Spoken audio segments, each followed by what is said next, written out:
Hi friends, चलिए हम अब देख रहे हैं कि जो रॉक है उसको हम किन किन स्टेप में तोड़ते हैं। ठीक है, तो रॉक को हम इन 5 स्टेप हैं, इसके अनुसार जो है हम तोड़ते हैं। सबसे पहले क्या करते हैं कि होल बनाते हैं, बोरिंग होल, और दूसरा है क्लीनिंग होल, तीसरा है चार्जिंग होल, और चौथा है टैंपिंग, और पांचवा है फ्यूजिंग एंड फायरिंग। तो इन 5 स्टेपों में हम जो रॉक है उसको तोड़ते हैं। तो यहाँ पे ये हमारी रॉक हो गई, ये हमारी रॉक हो गई। तो सबसे पहले हम क्या करते हैं कि जाते हैं जहाँ पे जिस रॉक को तोड़ना होता है, सबसे पहले हम ऊपर से इसको क्या करते हैं कि होल बनाते हैं। होल बना लिया हमने। अब इसे क्या करते हैं कि होल बनाने के बाद इसको हम साफ़ करते हैं, इसको इसमें जो मलबे रहते हैं उसको बाहर निकाल देते हैं। अब बाहर निकालने के बाद हम क्या करते हैं, इसको चार्जिंग करते हैं। इसमें चार्जिंग करते क्या है कि इसमें क्या करते हैं कि प्राइमिंग नीडल लगा देते हैं। ये हमारी प्राइमिंग नीडल है, और लगा करके और इसके चारों तरफ हम क्या करते हैं, बारूद भर देते हैं। विस्फोटक, एक्सप्लोसिव जो होता है विस्फोट करने वाला, उसको हम क्या किए, इसमें भर लिए। और भरने के बाद अब क्या करते हैं, इसको टैंपिंग रॉड से कूटते हैं। तो ये जो विस्फोटक है इसकी अच्छी तरह से कुटाई कर लेते हैं। अब क्या करते हैं, कुटाई करने के बाद इस प्राइमिंग नीडल को निकाल लेते हैं बाहर, और उसके स्थान पे हम क्या लगाते हैं, फ्यूजिंग। तो प्राइमिंग नीडल को हमने क्या किया कि निकाल लिया, और यहाँ पे हमने फ्यूज लगा दिया, और इसको ऊपर से क्या किया कि पैक कर दिया। तो अब फ्यूज लगा किया, और इसके बाद से क्या किया हमने, इसको हमने जला दिया। ठीक है, तो ये 5 स्टेप हैं, इसके अनुसार हम लोग रॉक को तोड़ते हैं। सबसे पहले बोरिंग, फिर इसके बाद से क्लीनिंग, फिर इसके बाद से चार्जिंग। चार्जिंग मतलब कि उसमें जो है एक्सप्लोसिव भरना, और टैंपिंग मतलब कि एक्सप्लोसिव की कुटाई करना, और फ्यूजिंग मतलब कि जो चिंगारी पहुंचाएगा वहाँ विस्फोटक तक, उसको लगाना, और इसके बाद से जला देना उसको। तो ये 5 स्टेप हो गए, इसके अनुसार हम लोग करते हैं। अब हमने विस्फोट करके जो चट्टान है उसको तो प्राप्त कर लिया, और इसके बाद से अब हम क्या करेंगे, उसकी जो है ड्रेसिंग करेंगे। तो ड्रेसिंग करने की कौन कौन सी विधियां हैं, उसको जो है एक प्लेन प्रदान करेंगे, और अपने अनुसार जो है उसको यूज के लिए ढालेंगे। तो ड्रेसिंग में ये सब करते हैं। तो सबसे पहले एक्स ड्रेसिंग, एक्स मतलब क्या होता है, कुल्हाड़ी। तो एक्स ड्रेसिंग में क्या करते हैं कि ग्रेनाइट जैसे पत्थर की जो क्या है रफ ड्रेसिंग करते हैं। ग्रेनाइट जो है बहुत ही हार्ड होता है, और बियरिंग कैपेसिटी उसकी ज़्यादा होती है।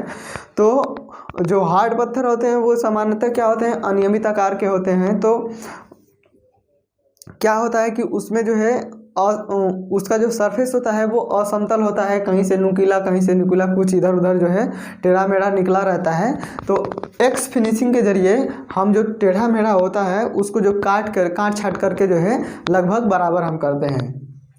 प्लेन फिनिशिंग, इस फिनिशिंग में स्टोन के सरफेस को प्लेन करते हैं। तो जो फिनिशिंग है, प्लेन फिनिशिंग में क्या करते हैं कि जो स्टोन होता है उसको हम क्या एक समतल प्लेन सरफेस जो है प्रदान करते हैं।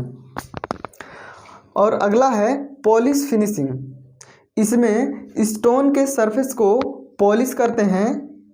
पॉलिश फिनिशिंग में स्टोन को पॉलिश किया जाता है।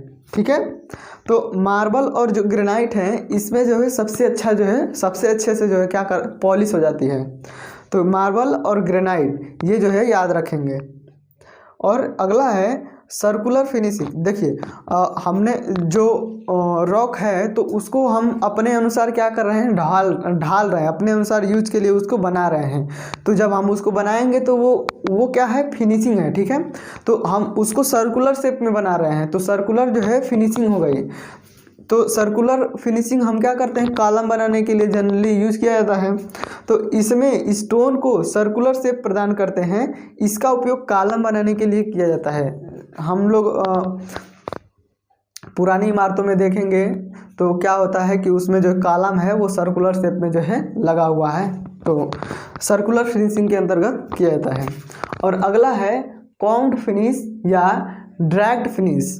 कॉम्ड फिनिश या ड्रैग्ड फिनिश, तो इसमें क्या किया जाता है कि ये स्टोन है और स्टोन पे जो है, जो कॉम मतलब हमारा क्या होता है, कंघी, और कंघी में ऐसे दांत निकले रहते हैं ऐसे ऐसे। तो स्टोन जो होता है उसको जो है ऐसे ऐसे मतलब अपने जिधर भी चाहे, कोई वो नहीं है, जैसे भी चाहे वैसे हम उस पर स्क्रैच कर देते हैं। देखिए, तो कॉम्ड या ड्रैग्ड फिनिश में क्या करते हैं कि ये स्टोन हो गई और इस पे जो फिनिशिंग जो करते हैं, तो ये हमारी कंघी हो गई, तो ऐसे ऐसे ऐसे जिधर भी मन किया वैसे वैसे चला देते हैं, ऐसे ऐसे, ठीक है। तो ये हमारा क्या हो गया, कॉम्ड फिनिश हो गया। इसमें कोई वो नहीं है जिधर मन करे उधर। तो ये क्या हो गया, लाइन से ऐसे ऐसे इसमें क्या करते हैं, कॉम्ड या ड्रैग फिनिशिंग में ऐसे इसकी फिनिशिंग किया जाता है। अगला है बोस्टेड फिनिश या ड्रॉप्ड फिनिश। इस प्रकार के फिनिश में स्टोन के सरफेस पर डिसकंटिन्यूअस पैरेलल लाइन बना देते हैं। बोस्टेड या ड्रॉप्ड फिनिश में क्या किया जाता है कि जो स्टोन है उसके सरफेस पे पैरेलल और डिसकंटिन्यूअस लाइन बना देते हैं। ये हो गया, जैसे कि ये स्टोन है तो इसके सरफेस पे हम लोग पैरेलल लाइन बनाते हैं और वो डिसकंटिन्यूअस होती है, मतलब हिंदी में बोलेंगे इसको तो असतत होती है, सतत नहीं होती, असतत लाइन ऐसे पैरेलल होती है और असतत होती है, ये आपस में क्या है, पैरेलल है। अगला है टूल्ड फिनिश। टूल्ड फिनिश, इसमें स्टोन के सरफेस पर वर्टिकल, हॉरिजेंटल या इंक्लाइंड कंटिन्यूअस पैरेलल लाइन बना देते हैं। बोस्टेड या ड्रॉप्ड फिनिश में हमने डिसकंटिन्यूअस पैरेलल लाइन बनाया और इस वाले में हम लोग कंटिन्यूअस लाइन बनाते हैं, लेकिन वो लाइन हमारी वर्टिकल भी हो सकती है, हॉरिजेंटल भी हो सकती है या इंक्लाइंड। इंक्लाइंड कहने का मतलब है कि वो किसी समतल से किसी कोण पे जो है लाइन झुकी रहेगी। तो यहाँ पे इंक्लाइंड बना है, तो ये क्या है कि अगर हम यहाँ पे ये इसका जो बेस है तो यहाँ पे देखें तो ये कुछ एंगल पे क्या है, ये लाइन जो है कुछ एंगल पे झुकी हुई है, तो इंक्लाइंड होती है, नत होती है, नत। इंक्लाइंड को हिंदी में नत बोलते हैं, तो वो नत होती है। तो इसमें हम वर्टिकल भी बना सकते हैं ऐसे, तो ये टूल्ड फिनिश के अंतर्गत हो गया। और इसके बाद से इसमें हॉरिजेंटल भी बना सकते हैं ऐसे, तो ये टूल्ड फिनिश हो गया, जो स्टोन के सरफेस पे हमने वर्टिकल, हॉरिजेंटल या इंक्लाइन लाइन बना दिया पैरेलल। अगला है रेटिक्यूलेटेड फिनिश। रेटिक्यूलेटेड फिनिश, इसमें कैसे बनाते हैं, देखिए जैसे कि हमने हिरन देखा होगा, हिरन या चीता देखें तो हिरन का जो शरीर होता है उस पे जो है धब्बे धब्बे होते हैं। हिरन देखें या चीता देखें या और ऐसे जीव जिनके सरफेस पे स्पॉट होते हैं कुछ एक रंग के, अलग अलग रंग के, अलग अलग जानवरों में अलग अलग रंग के, तो उनका कोई साइज नहीं होता वो, लेकिन देखने में बहुत ही क्या खूबसूरत लगते हैं, अच्छे लगते हैं। तो जो स्पॉट होते हैं तो उन्हीं जैसा, जैसे कि किसी जानवर पे स्पॉट है तो जैसे वो स्पॉट होते हैं उसी तरह से स्टोन के सरफेस पे भी स्पॉट बनाए जाते हैं, क्योंकि ये देखने में जो है अच्छे लगते हैं इस वजह से। तो ये जो है रेटिक्यूलेटेड फिनिश के अंतर्गत आता है। तो इसका कोई शेप नहीं होता, किसी भी शेप में जो है जो देखने में अच्छा लगता है इसको ऐसे बना देते हैं। और अगला है वर्मिक्यूलेटेड या वर्म इटेन फिनिश।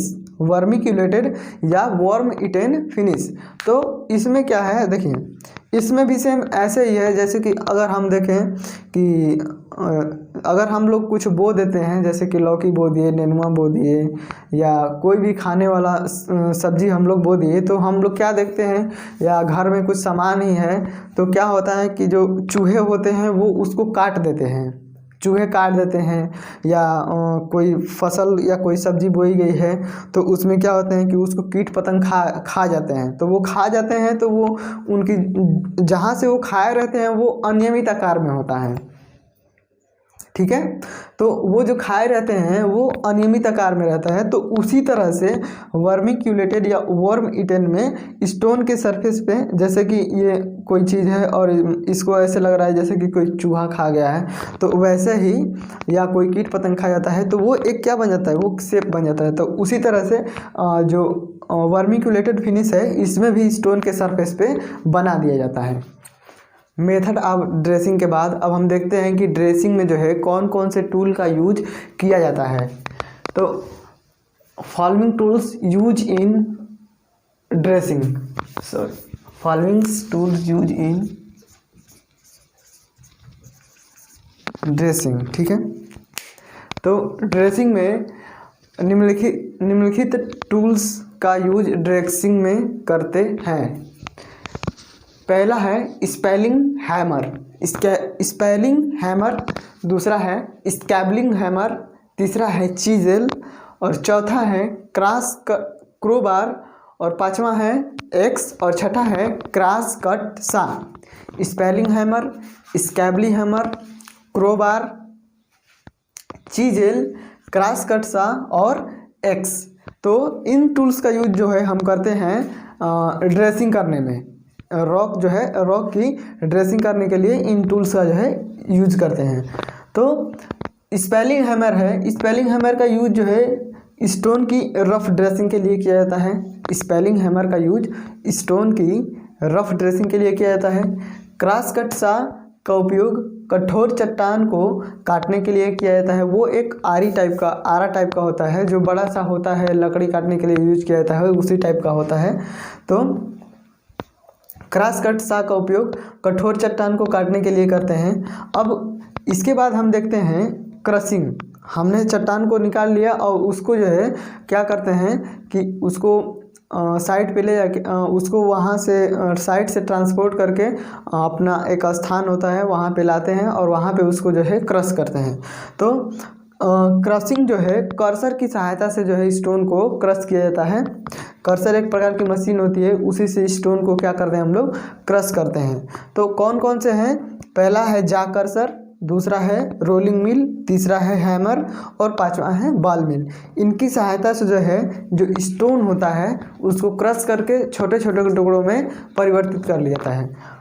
अब जब ये इसको क्रश कर लिया गया है, ये छोटे छोटे टुकड़ों में हो गया है, तो अब इसको क्या करते हैं हम लोग साइज के अनुसार अलग अलग कर लेते हैं।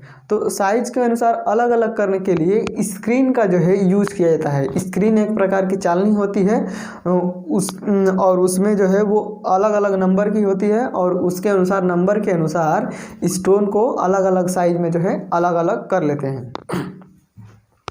तो जो स्क्रीन है वो है रिवॉल्विंग स्क्रीन, वाइब्रेटिंग स्क्रीन और शेकिंग स्क्रीन। शेकिंग मतलब कि जैसे कि ये स्क्रीन हो गया तो शेकिंग मतलब इसको हिलाना, और वाइब्रेटिंग मतलब कि वाइब्रेट करेगा जल्दी जल्दी, और रिवॉल्विंग मतलब कि वो घूमेगा, ठीक है।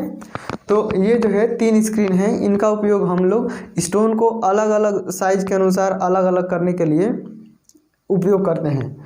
अच्छा, अब हम ये क्वेश्चन देख लेते हैं। जैसे कि हमने क्वेश्चन देखा था एक मिनरल्स में, जब हमने मिनरल्स पढ़ा था तो वहाँ पे देखा था हमने कि जो कुछ जो है मिनरल्स थे वो उनको रॉक की भी श्रेणी में आते थे और कुछ मिनरल थे जो केवल मिनरल की श्रेणी में आते थे। तो इसी तरह से यहाँ पे एक टूल है मैलेट, MALLATE।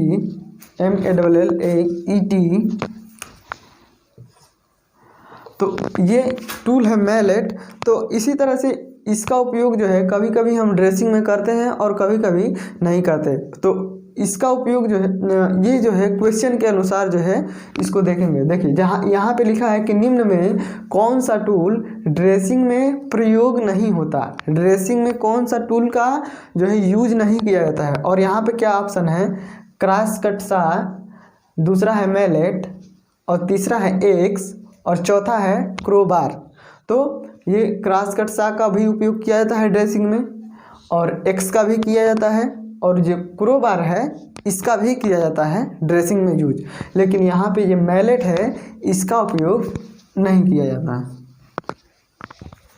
इस वाले में क्या है, निम्न में कौन सा टूल ड्रेसिंग में प्रयोग होने वाला टूल है।